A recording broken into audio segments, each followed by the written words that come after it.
Beauty and aesthetics seem to be one of the least discussed branches of philosophy, yet occupied the minds of some of the greatest philosophers such as Plato, Aristotle, Kant, and Hume, just to name a few.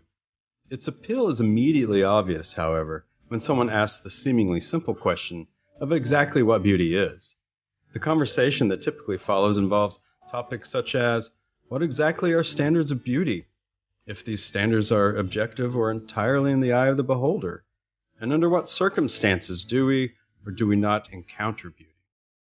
Some say beauty is rare, others that it is around us all the time if we would just look. That the outward self is just a grotesque veneer, that true beauty resides within. I mean, is the song that's playing in the background right now beautiful? Or the last time you and your friends got together and played Mario Party? Or the weekend morning that just involves a cup of coffee, a book, and a cat purring in your lap because it loves you? Whatever the perspective, it seems beauty is something that matters to us, whether we find it in a sunset, a soaring aria, or in the eyes of our loved ones. Join us as we explore the practical side of beauty in this first of a two-part series on the subject. Hi there, and welcome to Open Door Philosophy. I'm the radiant Taylor Jones. And I'm the pretty Andrew. Oh, indeed. And rounding out things, I'm the perfectly flawless Derek Parsons. Oh, and welcome to episode 75, where, for the first time on the podcast, we'll discuss the philosophy of beauty. But first, how's it going, everybody? That's funny. Why are we laughing? I don't know. Because Taylor didn't say what I wrote. Yeah. Well, it was silly. It's very silly. Yeah. What did you write? Oh, you don't see it? No, I do, but I want to get it in the recording. Oh, well, Taylor has to say it. You know. Oh, goodness. Mr. Parsons wrote, but first, what's the haps, my boys? It would have made any sense if I said it. But it's not something I would ever say, like, naturally. Well, of course not. Yeah, I was going to lose all respect if you said that, Taylor. Oh, okay. Good thing I didn't. What's the haps, my boys? I guess I'll go first. Yeah, I'm doing fine. It's Friday. So, here's the weekend. This is another one of our afternoon recordings, so who knows what's going to happen. But, this last week we had the big deep chill down here in Houston and, frankly, across the entire United States. We hope everyone made it through that unscathed. It's going to be a little chilly this weekend as well. For us, it'll get below freezing. In the evenings, there's your weather report for the week. But anyway, it's Friday. We had a short week at school this week. I have no homework to grade this weekend. So that's all fantastic. Anyway, how are you, Andrew? Good. I'm good. I was a little cold, but it was a nice little extra vacation. I think we had more of a frost than a freeze, compared to the rest of the U.S. I saw some pictures of different parts, and it's just like, oh gosh, there's snow places. So we had no snow. It was just kind of frosty on the roads, and that's why they canceled school. But that's what a snow day here is in Texas. So yeah, that's it. How about you, Taylor? Good. In terms of the freeze, though, a lot of the roads, at least that I would have needed to take to get back to school, were iced over, like undrivable, unsafe, shut down. So, kind of some of both. Not everything was. That's because Texans don't know how to drive. Yeah, that's what I was just about to say. That's the real problem. Yeah. Well, and we have no way of like de-icing or. Yeah, we have no infrastructure to handle that type of stuff. Yeah. If you're in Colorado, like within 48 hours, the entire state, even the small roads, are like plowed and salted and sanded. We don't have that here. Mm-mm. Other than that, though, I'm back at school. Baylor did not cancel, so class happened on Tuesday without me because I was at home. What else? I don't know. Hit the ground running, so I'm going to be kind of busy this weekend. But I don't know. It'll be nice to be kind of back in the swing of things. Mm-hmm. Mm-hmm. Yeah. Taylor, how would you give your very long Christmas break? How many stars out of 5? Ooh, probably like 4.75 stars. 4.75. Okay. Yeah, it was good. Very relaxing. I just should have used a 40-point scale. Okay. Wait, is that right, math? Anyway. I don't know. Well, good. I'm glad you had a good long break. Mm-hmm. Andrew and I had a slightly unexpected break this weekend because of some snow days. That's nice. Yeah, no complaining. I didn't get out of my pajama bottoms the entire day. Very nice. It was very nice. I have Spirit Week next week at school, and our last day is Pajama Day. And I think this is the first year that I'll actually do this because I thought that was hideous and ugly when I was in high school. Oh, that's daring to allow a pajama day. I know. I agree. 1 year on Pajama Day. And Mr. Parsons, his Pajama Day fits were iconic. Yeah, go ahead. Just say it. That 1 year, y'all, all the admin had to wear onesies. And you wore what? A unicorn onesie? It was like rainbow and everything? I wore a unicorn onesie. Yes. Maybe we'll put it on the Insta. It was pretty epic, I won't lie. I'll never do it again in my entire life. It was so iconic. You should do it again. I felt like a complete idiot that whole day. But anyway, I'm glad that I did it for the children. Oh, man. Well, let's see. We have actually a pretty exciting announcement, and I think Andrew's going to handle that. Yeah, we prefaced this last week or last 2 weeks ago when we released our 2024 upcomings, but our newsletter is finally out. Well, it's not finally out, but you can sign up in our description in Spotify, YouTube, or you can go to our website at opendoorphilosophy.com to sign up. You just click the link, fill in some info with your first name and your email, and you'll be signed up. You'll get, right when you sign up, a little tidbit, and then our first newsletter will be released in February. So look forward to that. Yeah, it's exciting. I mean, we don't really have a big social media presence. We have the Instagram, and that's really it. Yeah. And, I don't know that we want any more than that, to be honest. Yeah. And our website, which is, of course, so good. There's really not a lot there. So this is a good way for us to connect with listeners, and we're excited about doing it. Yeah, it's going to be a lot of fun. One might say it's a beautiful idea. It's a good transition to the episode. Oh, thanks so much.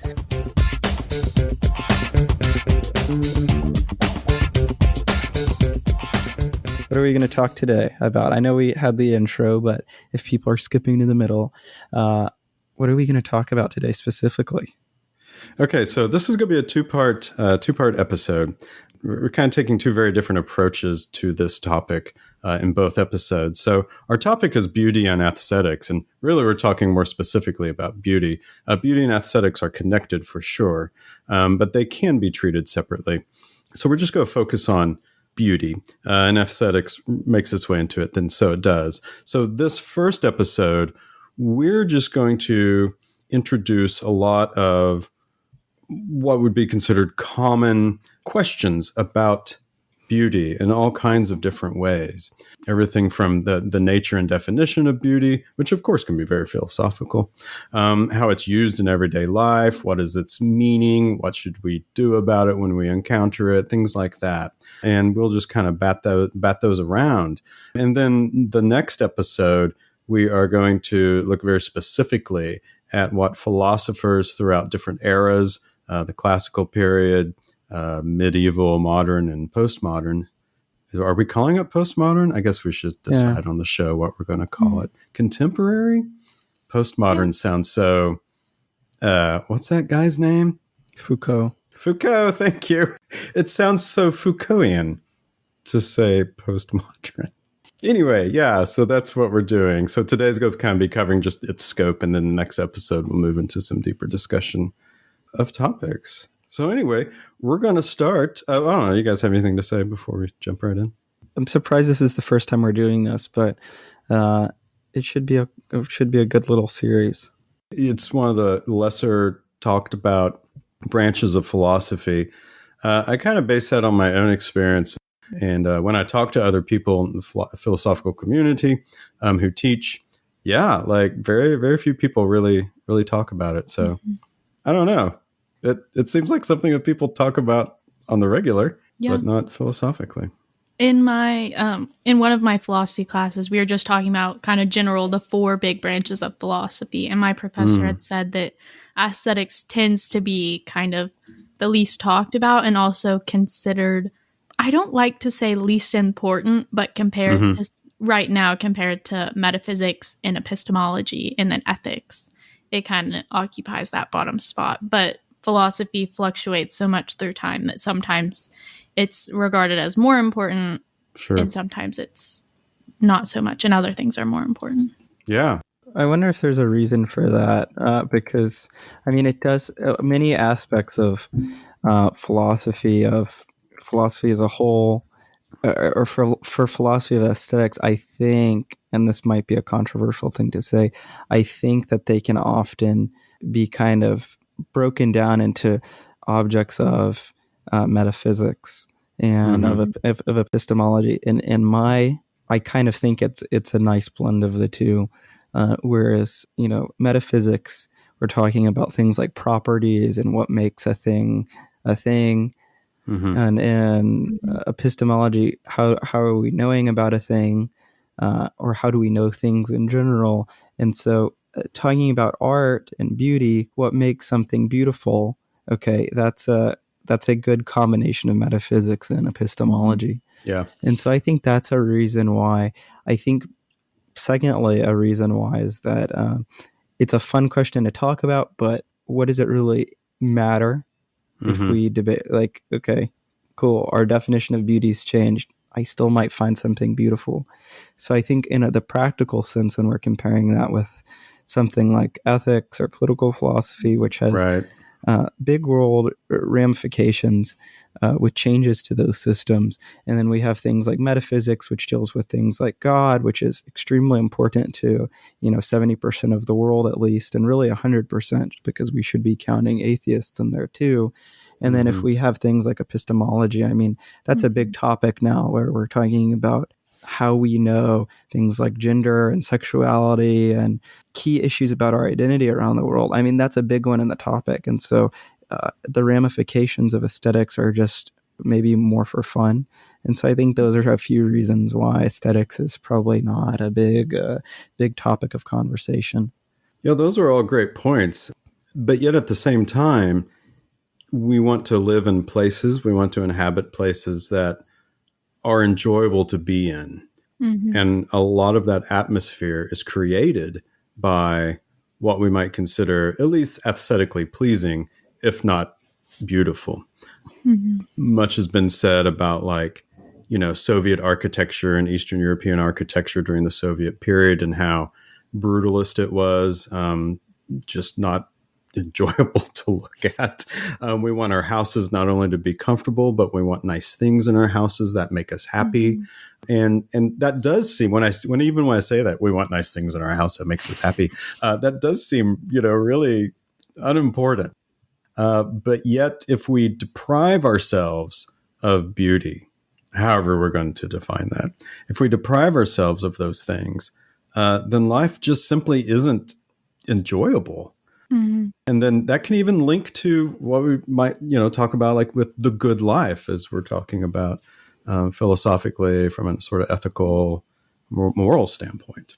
Yeah, I agree. And I think it's also interesting to think about how aesthetics can mirror and kind of be on the cutting edge or forefront of different developments throughout history. Like when a new era comes about, say like postmodernism, art is one of the first things that catches on and starts shifting and developing to reflect different ideas. And I think it's cool to look at how aesthetics resemble like the current thought of the time, or like embody a specific period, because you can see Renaissance architecture and know that that's Renaissance architecture. And then by looking more into that, see why they made specific design choices and what they were doing. Like the architecture of churches, you can see how, based on shifting church shapes and where the churches were located in a town, all of that has to do with aesthetics, but it also has to do with how the church was organized internally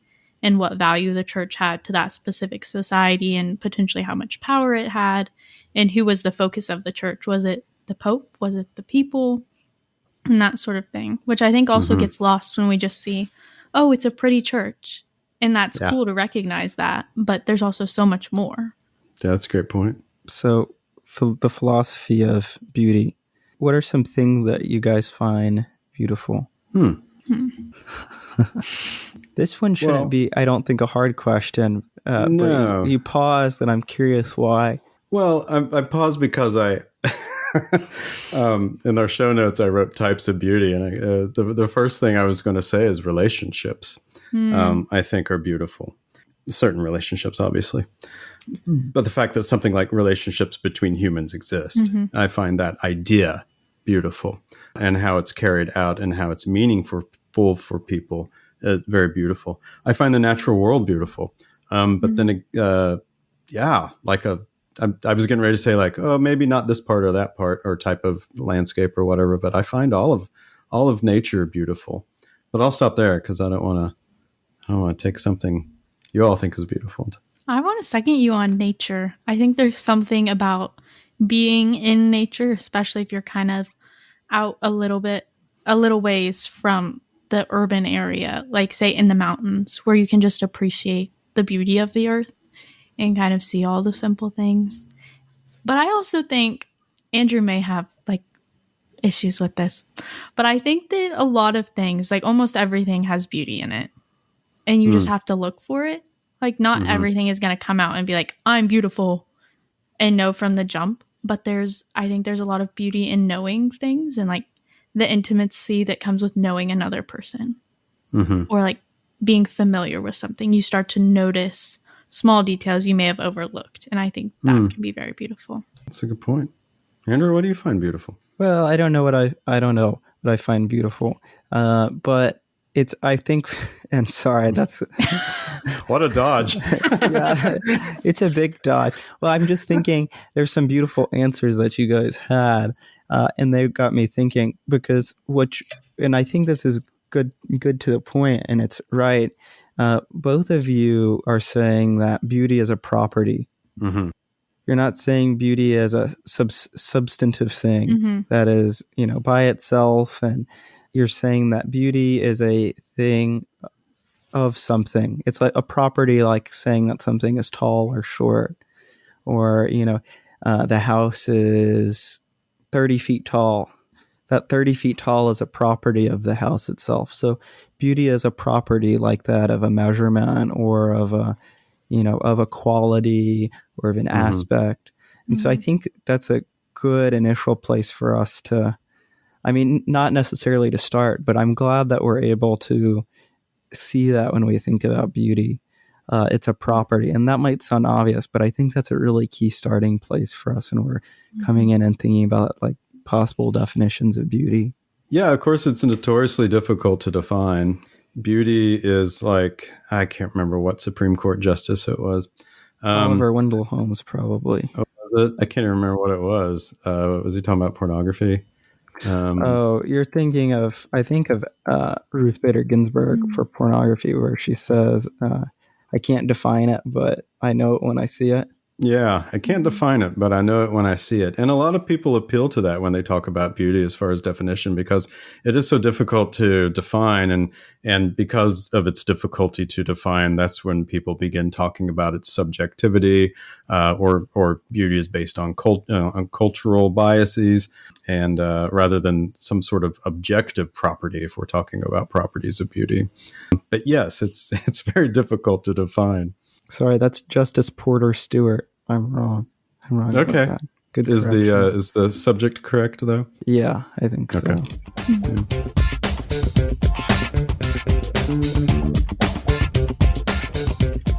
Do you know beauty when you see it? Because that makes you the individual, the judge of beauty. Then. That's a great question. It makes it makes me think of another question. Is like, does beauty exist without humans? I think yes. That's the big question here. Taylor jumped on that like a fish on a worm. Yeah. No, go ahead. Say something about that, Taylor. Well, I was thinking about that when Andrew brought up the first question, in that like something like a mountain, it's going to exist without us. And if we call it beautiful or not, it can still be beautiful. It doesn't need us to put that label on it. I mean, maybe if you think beauty is a humanly devised concept property. Yeah, if we've created the concept of beauty and it's only existing within the human mind to call things beautiful. But I guess I also just don't think that. I think that if something's beautiful, it's beautiful no matter what, even if we're not there to see it or call it beautiful. it. Our presence doesn't make something beautiful. So why would us calling something beautiful mean it is or is not so? Yeah, I mean, I don't disagree with that. I owe a big. I don't want to show my cards too quick, but I definitely I definitely would agree with that. I think that beauty is probably more than likely not a human dependent concept, because well, maybe that's what my intuition says beauty is, like a little devil on the side of my shoulder. But maybe I don't want to believe that. Yeah. What about you, Mr. Parsons? I mean, we risk jumping into talking about Plato here, Yeah. Which we're certainly doing in the next episode. Yes, I don't know if there's such a thing as that, like being both. I think what human beings bring to a subject, like a mountain, if that's what we're going to talk about, what we bring to that subject is important and maybe has something to do with a type of beauty. But I do believe, I guess I'll show my cards. I do believe there is some type of objective beauty that it doesn't require human observation. Yeah, and maybe I assumed a conclusion earlier when I said that what we were describing beauty as was a property.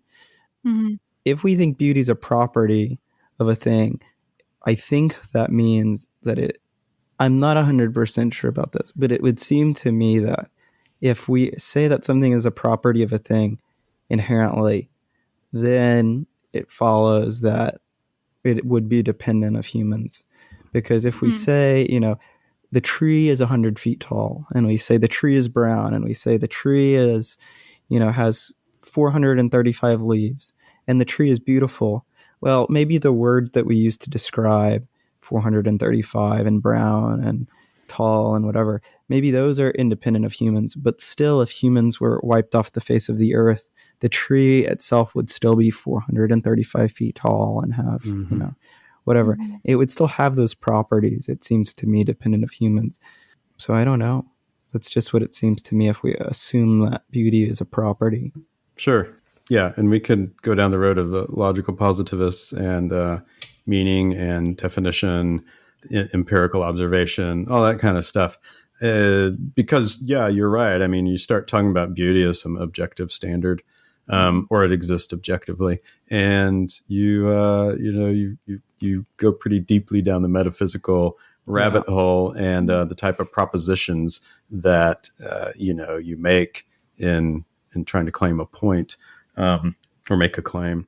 You gotta be, yeah, please. No. Well, I wanted to comment one more thing on your, on both of y'all's points, but I don't want to cut you off. I was mostly done. Go. Okay. One thing that both of you said, or I think, both of you said when we were talking. So Parsons, you said that you liked, you saw beauty in relationships. Okay. And then you both agreed that there's beauty in nature. And so those are two different types of beauty, I think. One of them is natural beauty. Okay. In the natural world, we're recognizing beauty in the natural world with like mountains and rocks and whatever. Okay. And then for beauty with the idea, I mean, that's something completely different. And so those are two different types of beauty.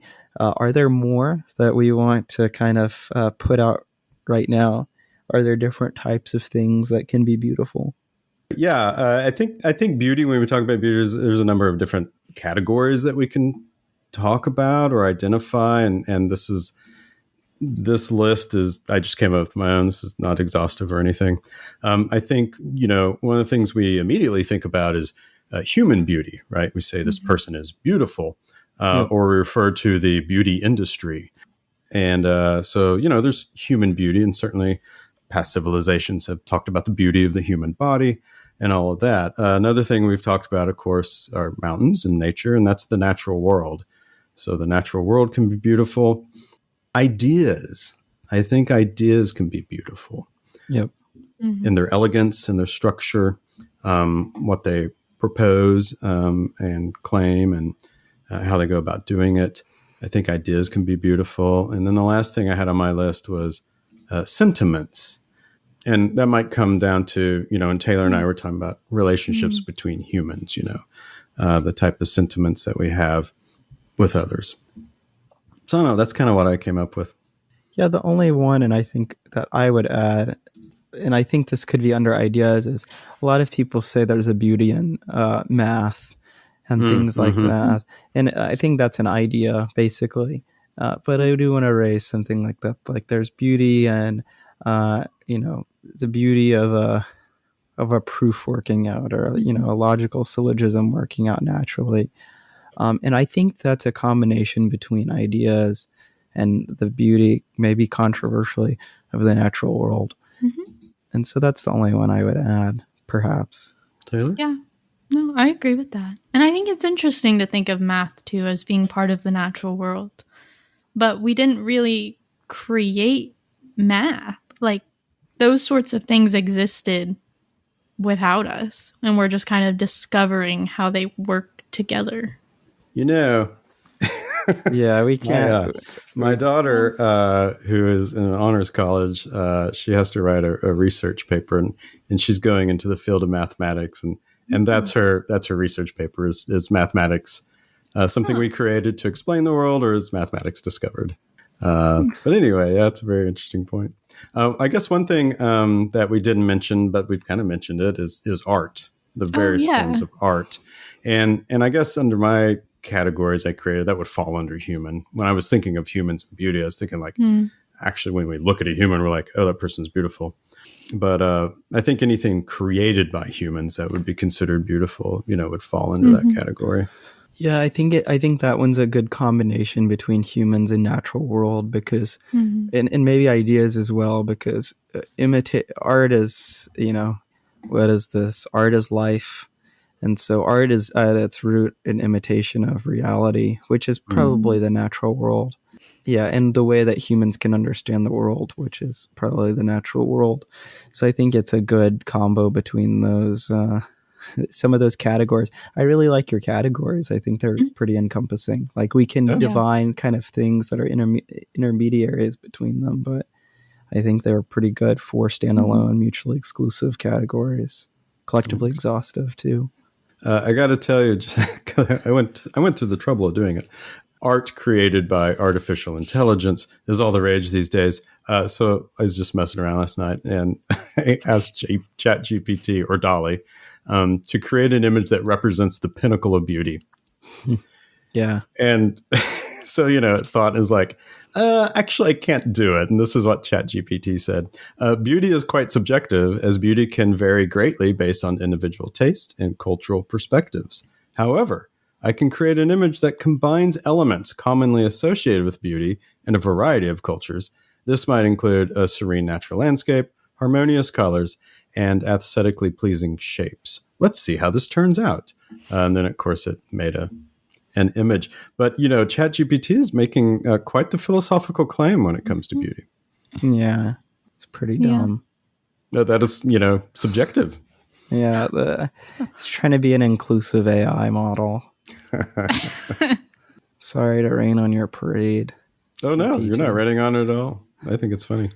I think they're probably wrong. But would an AI be able to recognize beauty? Yeah, that's a great question. You can upload photos to at least Dolly. I don't know about the other ones. Yeah. And, so I could upload a photo of a beautiful landscape and ask if it's beautiful. That'd be interesting to see what it says. That would be interesting. And since they can kind of scan the internet, they may know what people think is beautiful. Be able to see, like, people are saying that this, and that are beautiful. Would they independently be able to recognize it's beautiful? I don't know. I don't know either. It's an interesting question, I think. It is.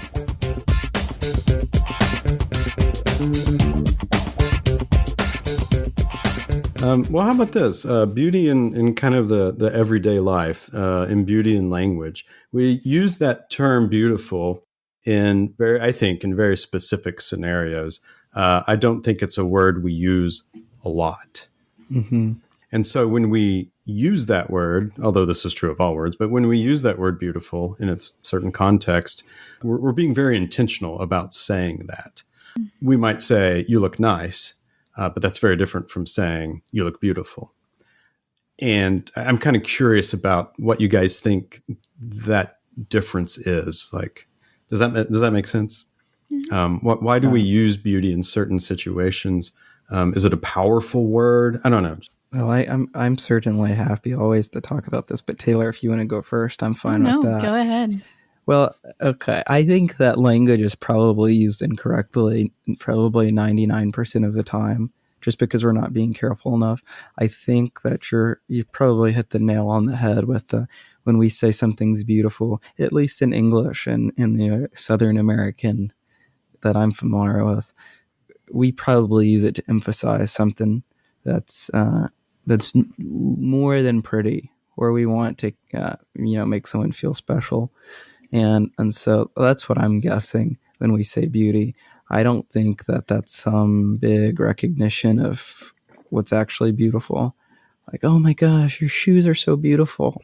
Are you going to say that your shoes really are beautiful? Probably not.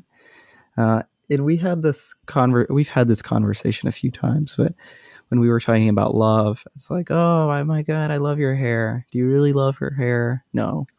And so I feel probably the same thing applies to beauty, but I'm kind of mean and skeptical about these things. So I'm curious what you have to say about it, Taylor.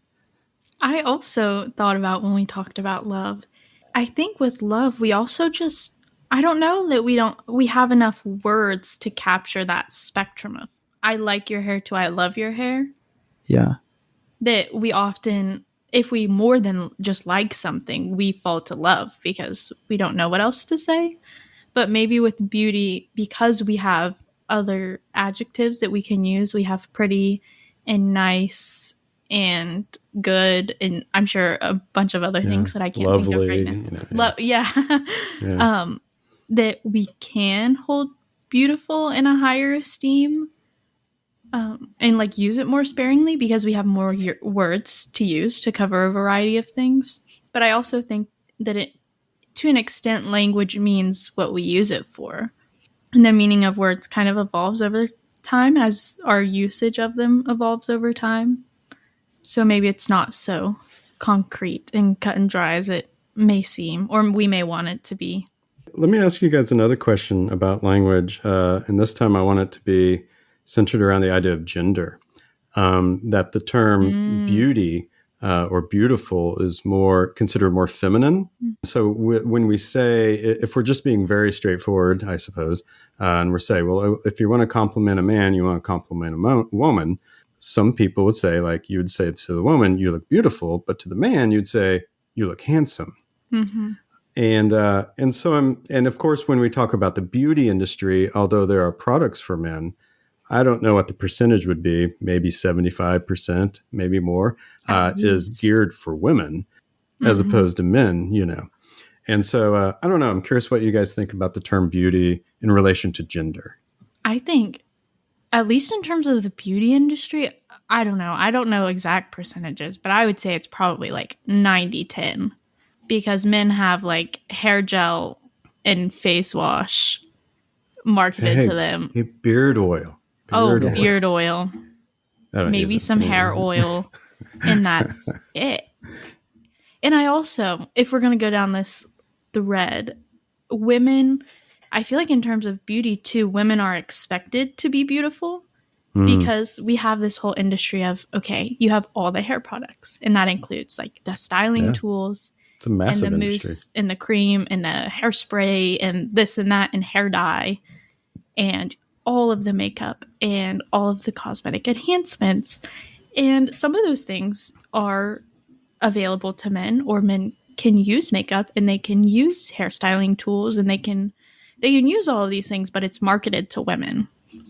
And there's almost an expectation that women are going to use all of them, that your hair is going to be done and like nicely, that you have it curled or straightened or like done naturally, and you have on makeup and your outfit is nice. But men don't have that same standard of you have to look nice. It's just kind of a it's good. It's nice if guys look Like, don't good. look like a slob. Yeah, but it's not. You're not expected to always Sure. like be a 10 out of 10. Yeah. And I think that gets really frustrating. And then you see all of the trickle down effects of that on women's images, like their self-image, Sure. how the Yeah. beauty industry kind of corrupts that. And it's men can struggle with those things too, but I don't think it's to the extent that women struggle with them because it's not marketed the same way. I'd agree with that. I think it's absolutely right. Well, I don't know if the beauty industry is a good, philosophical marker of what beauty is, but I think it's just, this will probably relate to just the type of jobs men and women have had over the past, I don't know, 2,500,000 years. And I mean, even today where there's professions that are probably trying to become more inclusive or whatever. The one that's, I don't think, I have a hard time believing it will ever change, but I don't know to be sure, is like blue collar laboring jobs in which men dominate. And so I think men probably, as the percentage of men who don't work in who work in white collar jobs increases, like in service industries, I'm guessing that more beauty products will appeal to these men, and there will be some standard around, oh, you have to wear like a nice suit, or you have to wear a nice Patagonia or whatever to work. But I think as in the past, when men have been laborers and things like this, I mean, looking good after you've been working in a machine shop all day, or looking good after you've been working in the fields all day, that's just an impossibility. And so I think that was a badge. And so if you're saying to a guy is unable to hear and has been scarred by flying metal scraps and things like this, that you're beautiful, I mean, I think that's something he's going to take offense to. And the fact that he can, I think that's probably why. But I'm guessing as more men go to service industries and things where they're not having to labor as much, I'm guessing that this industry will probably, it'll still favor women, I'm sure, but it might be a little bit more, maybe not 90-10, maybe 80-20 or something. I don't know. Yeah. From my perspective, I feel like the emphasis on women in the beauty industry is just mountainous. Is that it? I don't know. I'm just trying to think of like a huge word. With everything from influencers on TikTok and Instagram, and it's always been important, but now it's so much more visible with social media and trends that happen in makeup and clothing and hair and all that sort of stuff. That didn't really happen for guys. I got to be honest. I mean, like 15 years ago, I had a goatee. Now goatees are kind of funny looking, if you're under 40, which of course I'm not. I'm very fashionable with my beard at 50. But, wide ties versus thin ties, or, suit jacket or no suit jacket, or whatever, things like that. Even the variety of women's clothing compared to men is just mind-boggling. Well, that's all very interesting. And I think, philosophically speaking, it's important from an identity standpoint. And even the fact that that it's using the term beauty industry is, I think, important.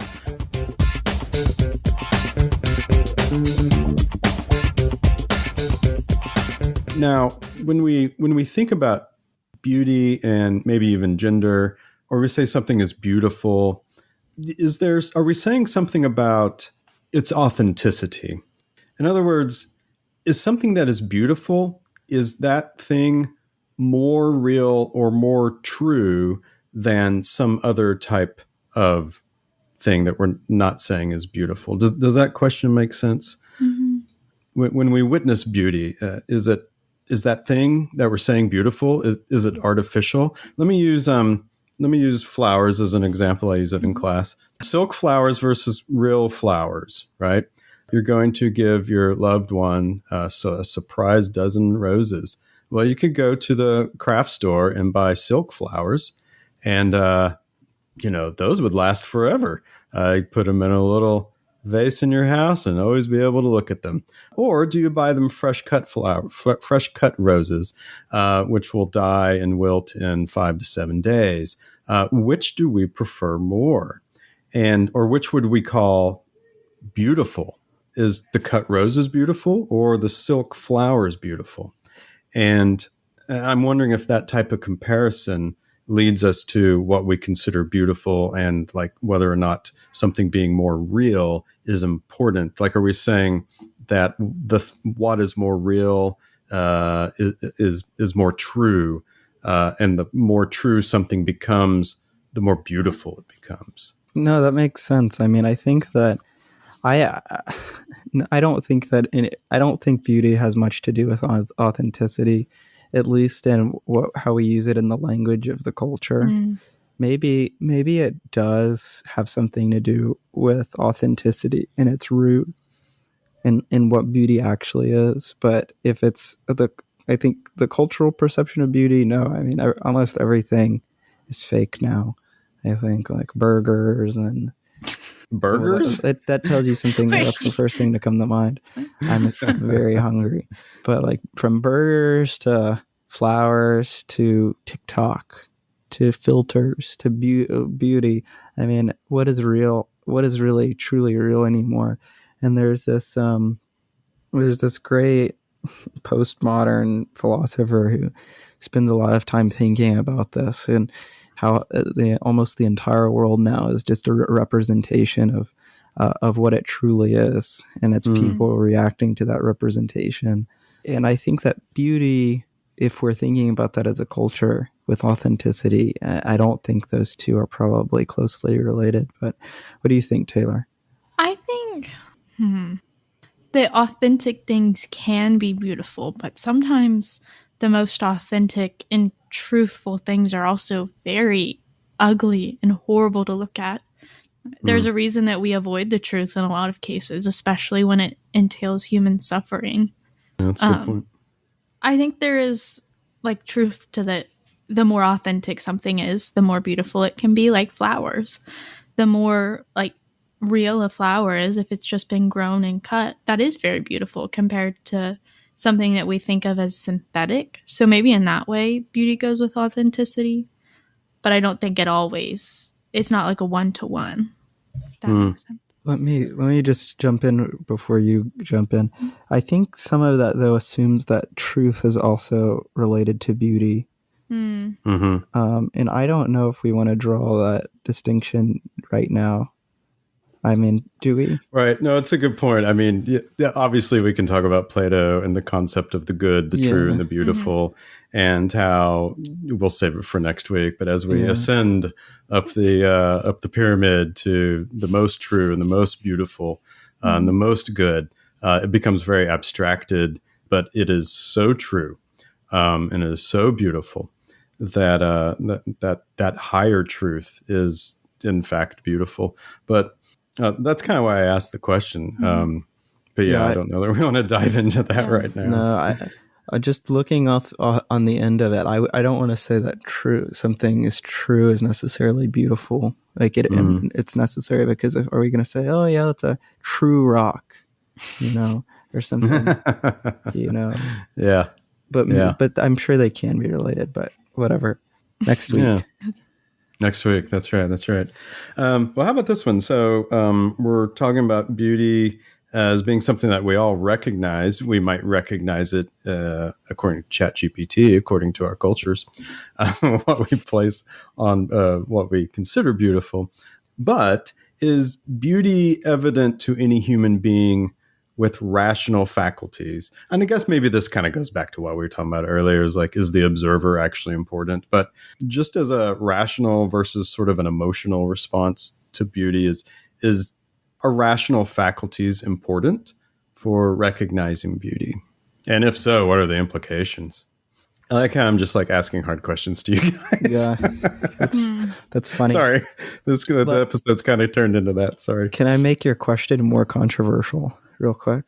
Oh, sure. I'm just going to ask it a slightly controversial way to deflect, and I think both of you are going to be. I think both of you are going to be upset about how I say it. Oh. I'm ready. Okay. So essentially, what you're asking is someone can be wrong about what they say something beautiful is. Yeah, if they have rational faculties. Yeah. Okay. So I'm just rephrasing it like that. Okay. Okay. Oh. So that's it? Say it one more time. So yeah, I was waiting for more. I thought. Okay. Andrew's keeping it simple tonight. I thought that was like a lead up question. Yeah, when I ask a question, it takes me like 5 minutes to get it out. Something my students love. I'm just mean, I think. Okay, so say it again.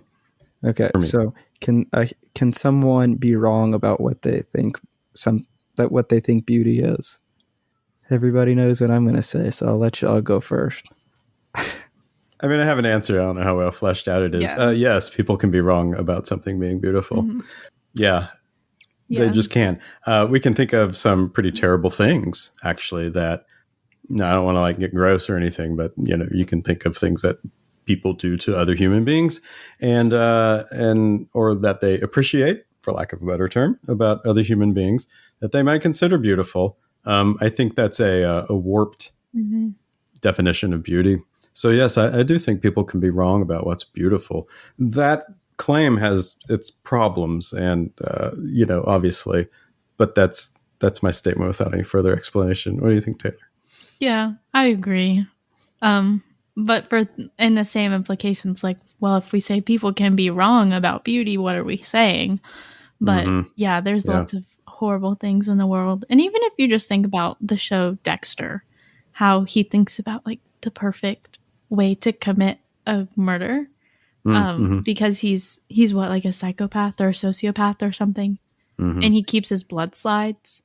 Into Dexter, the blood slides are beautiful, and he values them very highly. But it's also a way to demonstrate to the audience that his psyche, he's troubled. He has a lot of troubles, and most people would find that really appalling, that he keeps slides with drops of blood from all of the people that he's murdered. Yeah. All right, Andrew, hit us.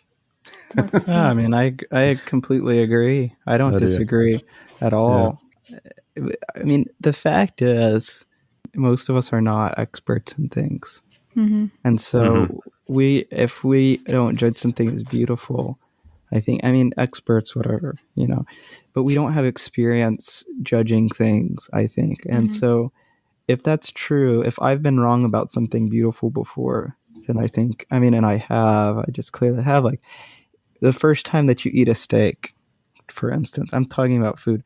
Are you going to be able to tell if it's medium or rare or well done or blue or whatever? Is the sommelier, the first time they try a glass of wine, going to be able to tell it's like 13% alcohol content? No. But as time occurs, you might be able to tell the difference between a great bottle of wine or something. You recognize its properties more. Right. And so if there's that differentiation, then that seems clearly to me to tell me, yes, somebody can be wrong about what's beautiful and what's not. Yeah, we'll get into it next week, and I could be wrong on this. I think it's David Hume. He talks about taste, right? And although Taylor and I are talking about some pretty awful things, it's just kind of a matter of taste, to be honest, when we kind of look at it that way. And someone could have bad taste. You know? Yeah. Yeah. Yes. Yeah, you see it all the time with fashion, too, that some people are considered to have good taste and some people have bad taste or not so good taste. And that's kind of a more lighthearted example. Yeah, there's some real philosophical implications to that viewpoint as well. I think immediately throws beauty into the realm of subjectivity, which kind of at the beginning of which at the beginning of the show, I think all of us kind of said that we think there is some sort of independent, objective beauty that exists that doesn't require human taste. Oh, I'm curious how you see it as subjective. I see your point, actually. Well, so when it comes to matter of, say, like clothing, that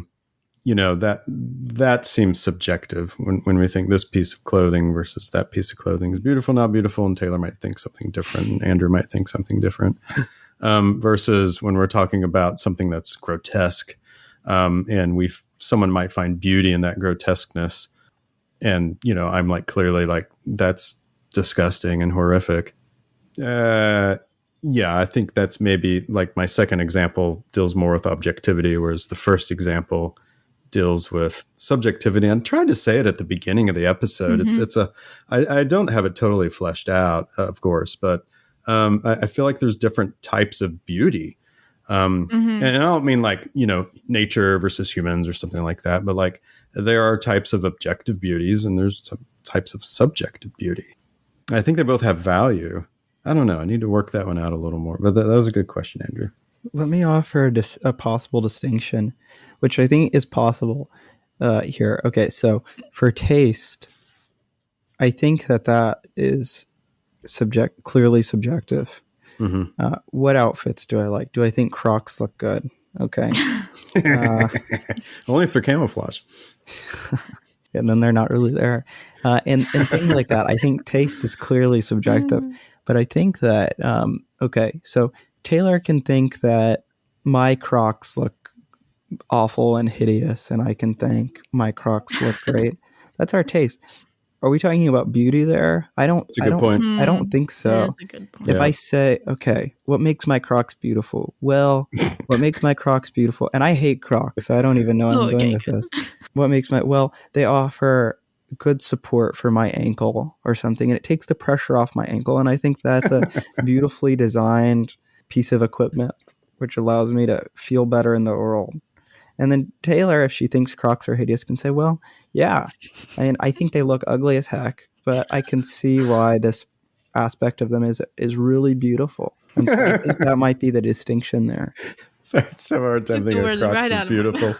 Yeah. Okay, well, we know, and all right, we just got to get down to this. We know Andrew's view on Crocs. Taylor, Crocs, thumbs up, thumbs down. They're very ugly. Yeah. I can see their purpose. Right. Like if I need to go collect eggs, I will put on my sister's Crocs. But I do not want to own a pair. I think they're ugly. I'm sorry. Yes. I am in the Crocs are really ugly camp as well. I don't get it. I don't get the appeal. No. I'll dress code somebody if I see Crocs. Are they not allowed, or are you just that much? No, they're not allowed, I think. I don't know. I mean, I'm kidding, but Crocs were like super big when I was really young. Oh, yeah. And then do you know there's dress Crocs? Yeah, they came back. Dress Crocs. I don't know how long ago. It feels like they came back to me. I didn't see them for years. Well, they made a slight comeback when all of a sudden you could put little cutesy buttons on them or whatever. But I feel like they had those way a long time ago. Oh, yeah. Well. I think they're cute for like children, like under 5, maybe under 7. Oh, yeah, but almost anything a child under 5 wears is cute. Yeah. Just because it's small. Yeah. But like, who wears Crocs? Well, my Nana wears them. Like a lot of people. Children and old people. Who wears Crocs, honestly? My sister. Fools. But it's like a thing. But more people for their who can't recognize beauty. That's right. I think she partially likes them for their utility because she likes to put them on after basketball. So I can see. Oh, yeah. Okay, actually, it's kind of an interesting question. Is there beauty and utility? Yeah, I think it just depends what are we talking about specifically there. Well, yeah. Practicality, whatever. Like, I don't think we can say utility as a whole category is a beautiful category. But if we're saying, like the fact that my tires move in such a way that makes an optimal speed of 70 miles an hour on the highway so I don't fly out of the middle of the street, that's pretty beautiful. Like, that's a beautiful idea. I think KitchenAid stand mixers are beautiful ideas. Oh, yeah. I mean, I've got this coffee bean grinder in my kitchen, and what it produces is beautiful. I don't know if it's aesthetically pleasing. It kind of fits in with the kitchen, But that's something to talk about, how well something fits into the context that's around it. And then we get into talking about things like symmetry, shape, design, which clearly, at least the Greeks valued symmetry quite a lot. Yeah, boy, do we want to go down that road right now? I don't think so. So do we, though, right? Like, we do, yeah. We do find, well, yeah, we find patterns beautiful, I think. And symmetry is one of those types of patterns. I think we also like a bit of an organicness to the patterns. We don't want them to feel like they've been made to be a pattern. Like it just happened that way. And I think, I mean, I don't want to get into the philosopher's route, but I think this is a beautiful idea that I think Aristotle claims that it might be Plato. It's Plato that beauty is unity. Beauty is unity within a thing. And so when we have things like patterns or symmetry, that's a kind of unity. Yeah. And I think that Aristotle or Plato, I'm mixing them up, but it's Plato again. That beauty is like what we see beauty as is we are recognizing perfection in a thing or something, or like what its end is. And so, I mean, it's just a beautiful idea. Well, everyone, I think we've reached the end of our conversation today about beauty. Hope you enjoyed it. Hope you thought it was beautiful. But the next thing we're going to move on to round us out for this episode is head over to the bookshelf.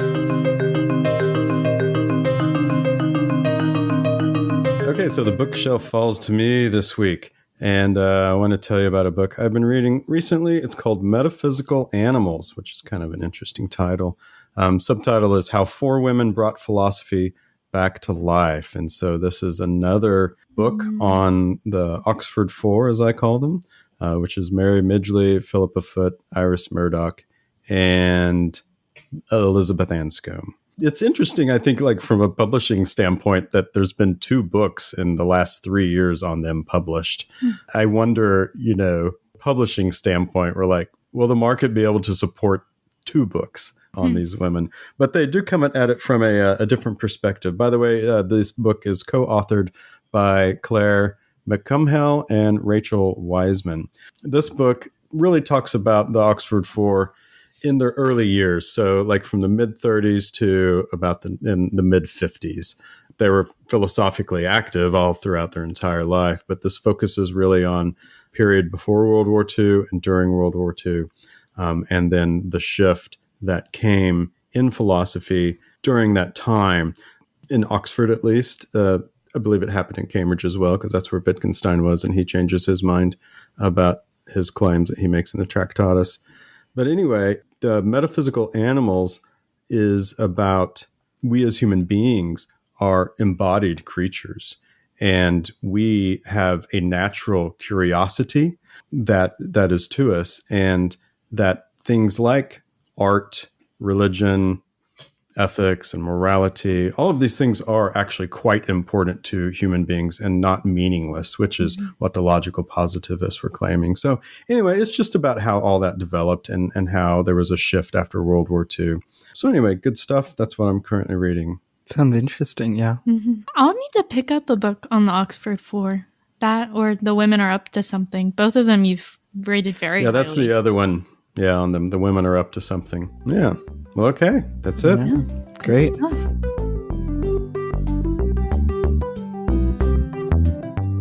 All right, everyone. Thanks for tuning in today. We hope you had a beautiful time listening to this episode on beauty. Be sure to join us next time when we are going to talk about beauty from a perspective of multiple philosophers from different eras. Yeah, and we want to hear your beautiful thoughts on this episode. So if you would like to let us know anything, let us know what you thought of the episode, you can message us on Instagram at Open Door Philosophy or send us an email at contact@opendoorphilosophy.com, or give us a rating if you enjoyed this podcast. That's very helpful. Or share us with a friend. And also slap that subscribe button to YouTube. Yeah. And you can go over and subscribe to us on our newsletter in the description right now. Do it, and somebody will win a teddy bear. Just kidding. And yeah, that's great.